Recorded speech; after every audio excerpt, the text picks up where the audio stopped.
अस्सलाम वालेकुम दोस्तों आज हम बात करते हैं कि क्या होम्योपैथी में फालिज का कोई इलाज है या कि नहीं। दोस्तों बात यह है कि ये मैं वीडियो सिर्फ इसलिए बना रहा हूं क्योंकि पिछले दिनों एक एलोपैथी डॉक्टर ने एक वीडियो शेयर की थी जिसमें उसने बताया था कि फालिज जब हो तो 2 घंटे या 12 घंटे के अंदर अंदर आप अस्पताल पहुंच जाएं तो फिर फालिज का इलाज हो सकता है। अगर इससे लेट हो जाओ तो फिर इलाज मुमकिन नहीं। लेकिन दोस्तों होम्योपैथी में ऐसा नहीं।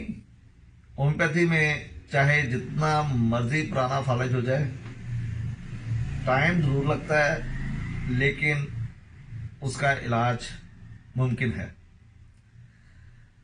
चूंकि आप सब डॉक्टर हैं और जानते हैं कि होम्योपैथी तरीका इलाज में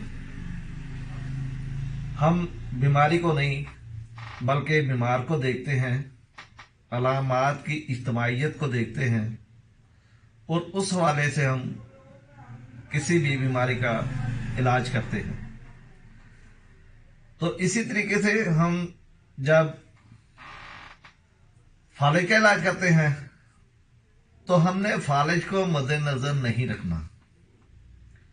हमने देखना है कि इस वक्त मरीज में कौन कौन सी दुआ की अलामात वकूअ पज़ीर हो रही हैं और उस हवाले से हम जब वो दुआ इस्तेमाल करेंगे तो फालिज भी ठीक होगा और उसकी पैथोलॉजी भी ठीक होगी।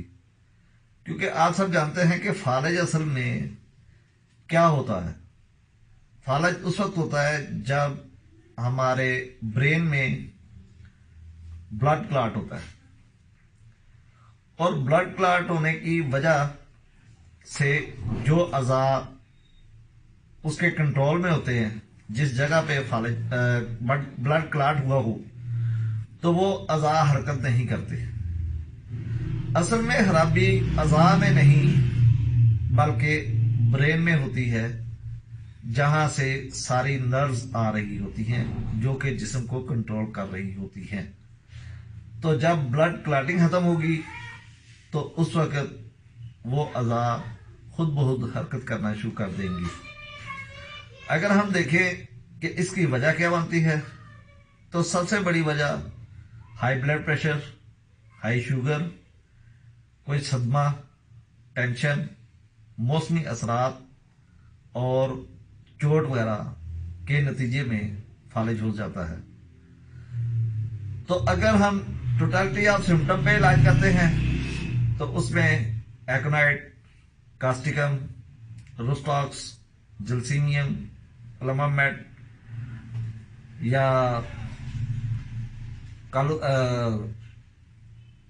काकुलस इंडिकस, ठीक है, ये अद्वियात आती हैं जो कि हर डॉक्टर जानता है। लेकिन जब हम काज पे इलाज करते हैं, यानी कि अगर हाई ब्लड प्रेशर हुआ उस पर हमने इलाज करना है तो फिर ऐसी दवा का इस्तेमाल करेंगे जो कि ब्लड प्रेशर को भी कंट्रोल करे और ब्लड क्लॉटिंग को भी ख़त्म करे। जैसे आपके पास लेक्सिस बहुत अच्छी दवा है, ऑरोमेट बहुत अच्छी दवा है जिससे फालिज ठीक होता है। और अगर हम देखें इसकी पैथोलॉजी को तो पैथोलॉजी असल में ब्रेन को ठीक करना है मकसद है, ब्लड क्लॉटिंग को खत्म करना मकसद है। तो इसमें आर्निका और पिट्यूटरी ग्लैंड ऐसी अद्वियात हैं जो कि ब्लड क्लॉटिंग को खत्म करने में हमारी मदद करती है। इनका काम ब्लड को थिन करना है, पतला करना है और इसके साथ साथ जो भी इसके अंदर डैमेज हुई होती है, खराबी पैदा होती है, उसको भी रिपेयर करना है। तो पिट्यूटरी ग्लैंड 30 में सिर्फ आप 24 घंटे में एक डोज 3 डोजें देंगे ना, एक दिन एक دوسرے دن پھر تیسرے دن تو بلڈ کلاٹنگ ختم ہو جائے گی.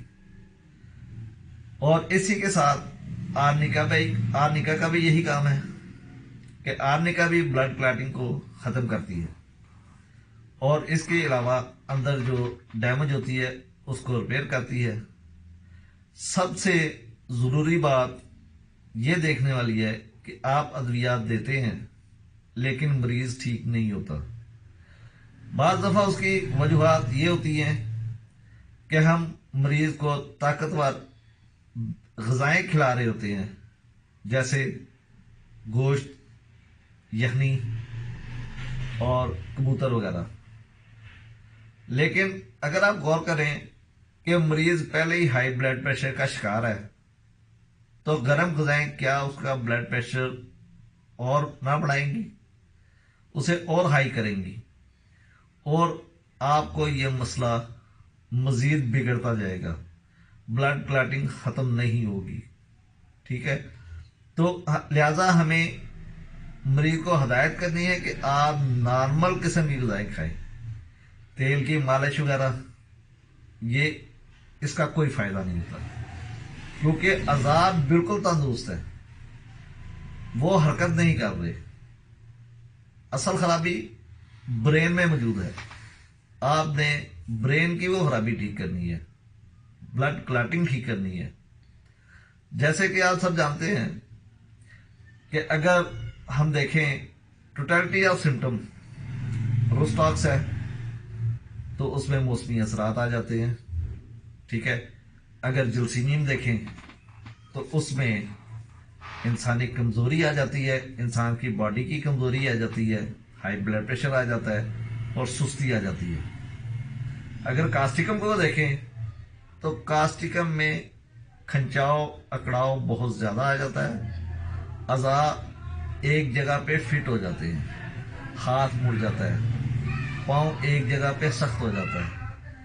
تو اگر اس کی وجہ سردی ہو تو پھر ہم کاسٹیکم کا استعمال کریں گے. اور اسی طریقے سے اگر کوئی صدمہ، کوئی ٹینشن اس کی وجہ سے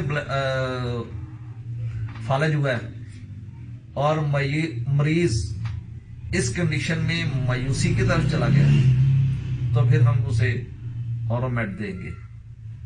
لیکن اگر مریض مایوس نہیں، صرف صدمے کی وجہ سے اچانک یہ ہوا تو وہاں پہ ہم ایکونائٹ یا اگنیشیا وغیرہ کا استعمال کر سکتے ہیں. لیکن اس کے ساتھ ساتھ ہمیں یہ بھی دیکھنا چاہیے کہ کیا مریض تنہائی پسند ہے یا محفل پسند ہے، اس کے ساتھ موسم کے اثرات کیا ہوتے ہیں. اس کے علاوہ ہمیں یہ بھی دیکھنا ہے کہ مریض کی مینٹالٹی کیا ہے. مریض مایوس ہے اورومیٹ کی طرف چلا جائے گا، مریض سنجیدہ ہے تو وہ کاسٹیکم کی طرف چلا جائے گا، مریض شرمیلا ہے تو وہ پلساٹیلا کی طرف چلا جائے گا. تو اسی حوالے سے، اور اگر مریض اگریسو ہے، بغیر سوچے سمجھے گالیاں نکالنا شروع کر دیتا ہے اپنی بیماری کی وجہ سے، تو پھر ایناکارڈین جیسی دوا کا آپ استعمال کریں گے. یعنی کہ ہم مینٹالٹی پہ جب دعا کریں گے تو فالج درست ہو جائے گا. لیکن اگر آپ آرنیکا اور پیچوٹی گلینڈ ایز اے انٹرکرنٹ ریمیڈی، آپ نے کوئی ویل سلیکٹ ریمیڈی استعمال کروائی، اس سے مریض بہتر ہونا شروع ہوا، تو ہفتے بعد 3 دن کے بعد ایک آدھ ڈوز پیچوٹی گلینڈ یا آرنیکا ایز اے انٹرکرنٹ ریمیڈی استعمال کروائیں گے تو اس سے مریض جلد سے جلد صحت یاب ہوگا. انشاءاللہ پھر ملاقات ہوگی اور مزید ویڈیو کے ساتھ آپ سے ملاقات کریں گے. اوکے، اللہ حافظ.